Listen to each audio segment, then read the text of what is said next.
Good morning to everyone. My name is Tanvir. I am from 4th grade in Sri Sankalp Olympiad School. భాషా భాగాలలో మూడవది అయిన క్రియను గురించి తెలుసుకుందాం. దీని గురించి తెలుపునది క్రియ. ఇప్పుడు క్రియ గురించి తెలుసుకుందాం. నేను నీళ్లు త్రాగుతున్నాను క్రియ. నేను రాస్తున్నాను క్రియ. నేను ఎగురుతున్నాను, ఇది ఒక క్రియ. మొక్కలకు నీళ్లు పోస్తున్నాను ఇది క్రియ. వాళ్ళు ఆడుకుంటున్నారు క్రియ.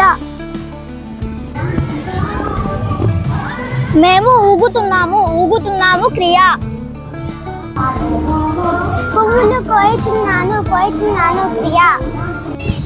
మేము కూర్చున్నాము క్రియ.